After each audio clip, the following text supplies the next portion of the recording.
On the afternoon of April 11th, 1981, three young friends, John McReynolds, Bon Funnell, and Greg Rogers, set out for an adventure they'd been dreaming about for weeks. Their destination? Ebenezer Cave, a well-known but off-limits cave near Knoxville, Tennessee. Only John had any caving experience, and even he had never explored this particular cave before.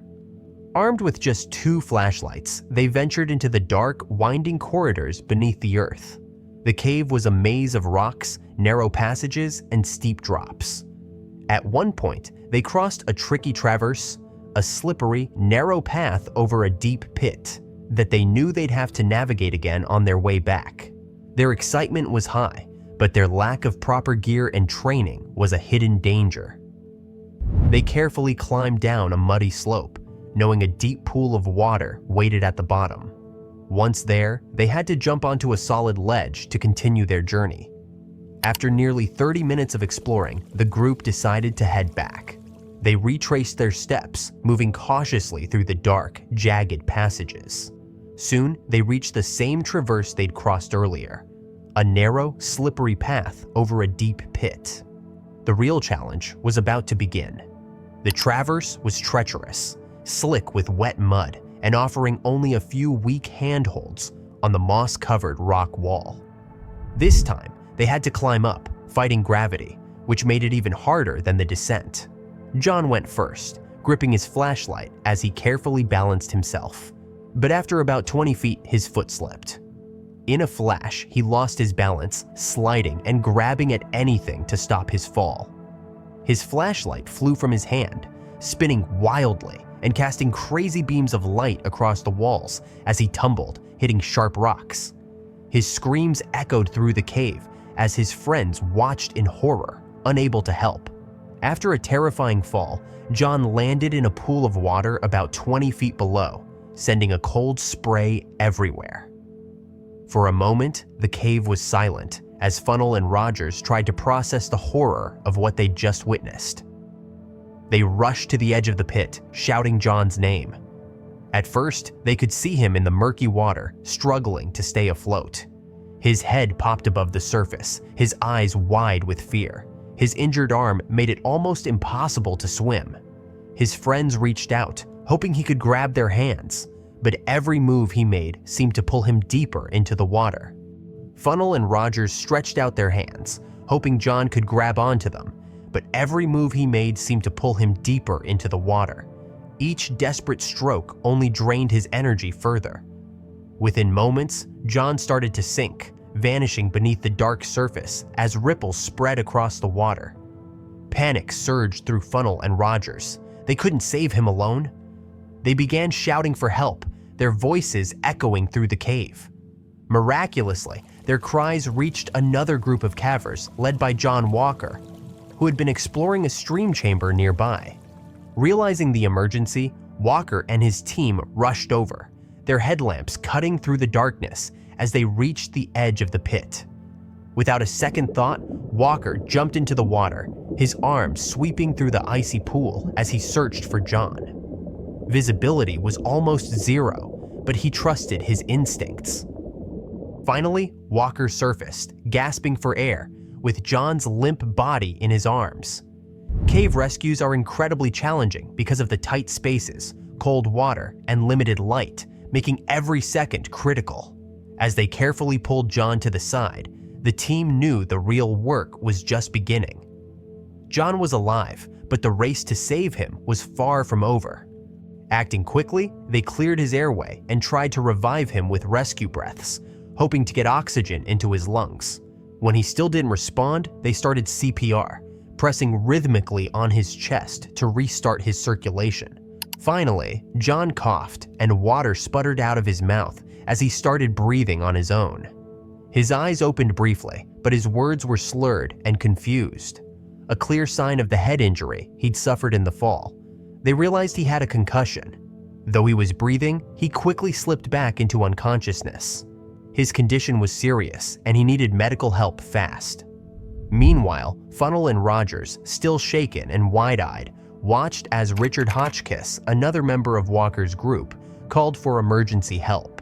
Within minutes, the Knoxville Volunteer Fire Department was alerted, and soon a specialized cave rescue team, including experienced cavers Tricia Finn and Gary Doggy, was on the way. Arriving at the cave entrance just after 6:30 p.m., they realized they needed a hauling system to pull John out from deep inside. The team quickly got to work, knowing John's life depended on their speed and precision. The cave, once a place of adventure, had become a race against time. The rescue team called in more caving experts from the East Tennessee Grotto, making sure they had the skills and gear to handle Ebenezer Cave's dangerous conditions.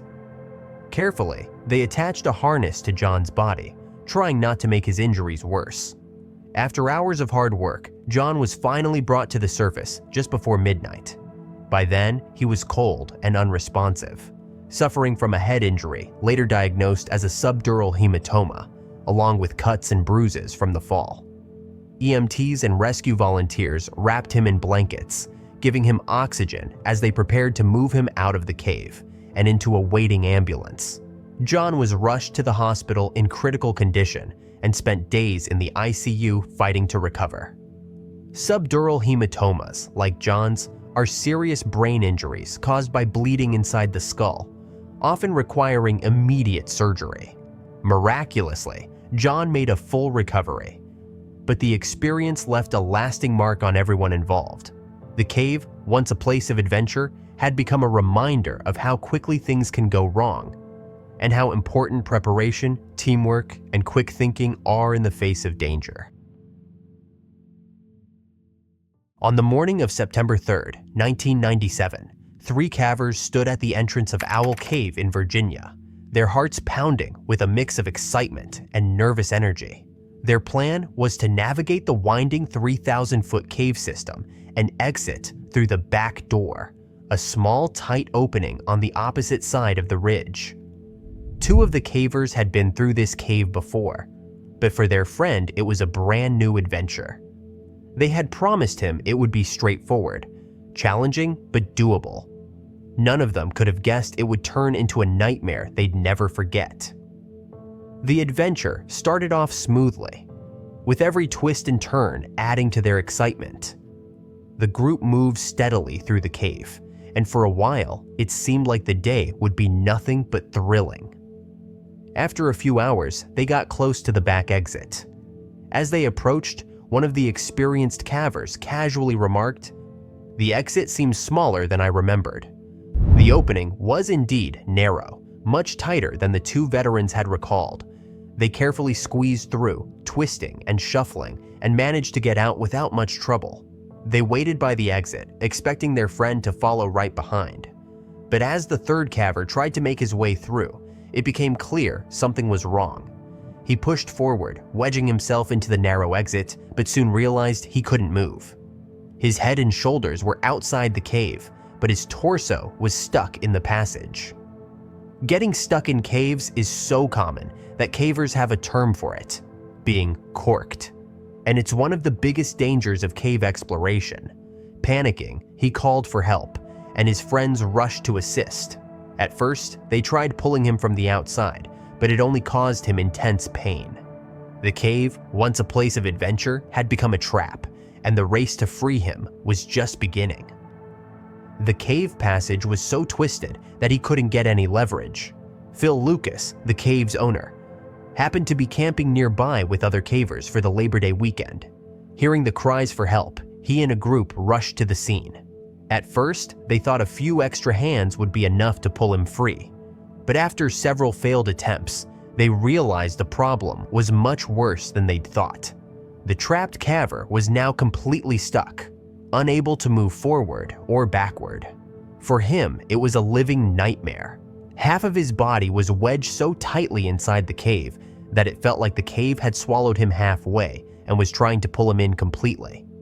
One of the rescuers decided to go back into the cave through the main entrance, hoping to reach the trapped man from behind.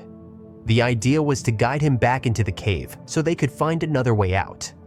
But the caver had pushed himself too far forward. He was now stuck between several massive desk-sized rocks. Moving any of them would be almost impossible without tools. Lucas quickly came up with a new plan. They would use a battery-powered drill to make holes along the edge of the rock. Working fast but carefully, the rescuers drilled and inserted stonemason's wedges and shims into each hole, chipping away pieces of rock. With every small piece they removed, the caver gained a little more space to breathe and move.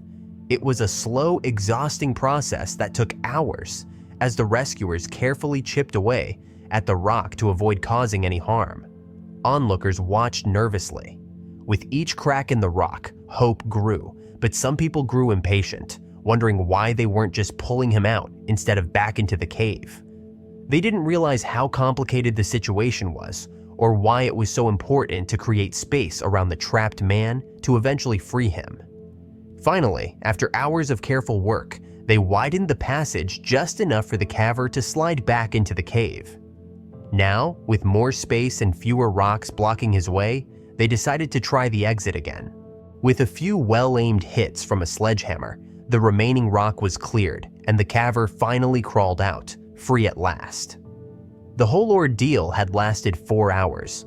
What began as an exciting day in Owl Cave turned into a dramatic test of patience, skill, and determination.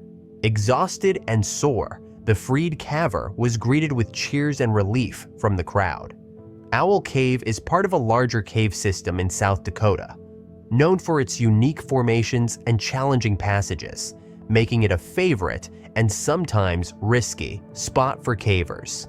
As the caver stood there, breathing in the fresh air, the experience left a lasting impression on everyone involved.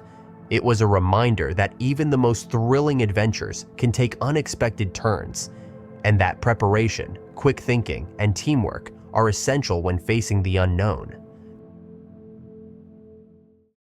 On November 27, 2016, Amy Maria Arriaga and Alessandro Morano geared up for an unforgettable adventure at Sistema Sac Actun in Quintana Roo, Mexico.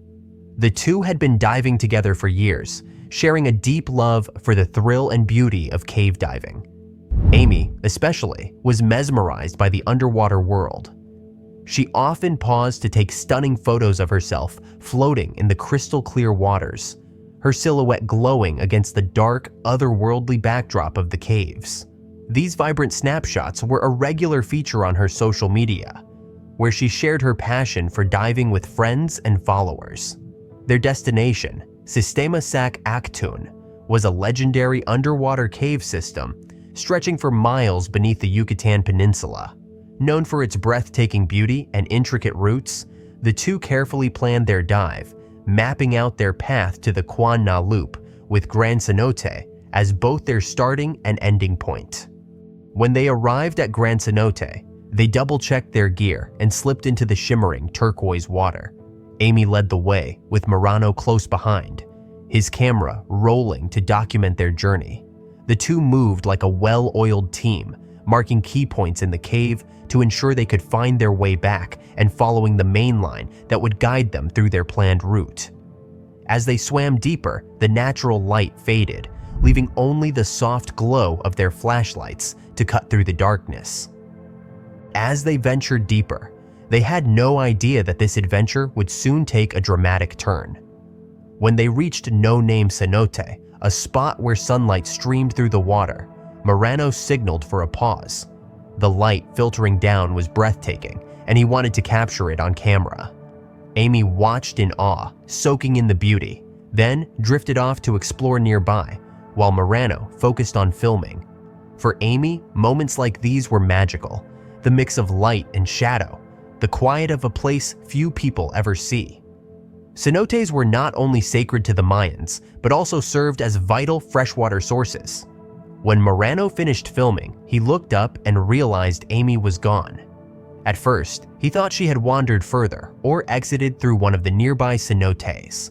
He swam around briefly, checking the nearby openings, but there was no sign of her. A nagging worry crept into his mind. Maybe she had gone ahead, thinking he was right behind her. Believing she had continued on their planned route, Morano followed the markers they had placed, picking them up as he went, assuming she would be waiting for him at the next stop. But as he moved forward, the cave seemed to grow quieter, the darkness deeper. The adventure they had started together was now a race against time, and Marano couldn't shake the feeling that something was wrong. By the time he reached Gran Cenote, his heart sank. Amy was nowhere to be found, and worse, he had removed her markers, her only lifeline. Panic rising, he retraced his steps, re-entering the cave and replacing the markers as he went. As he swam deeper, he ran into another dive team. When he described Amy, they remembered seeing a diver matching her description near Cenote Hull.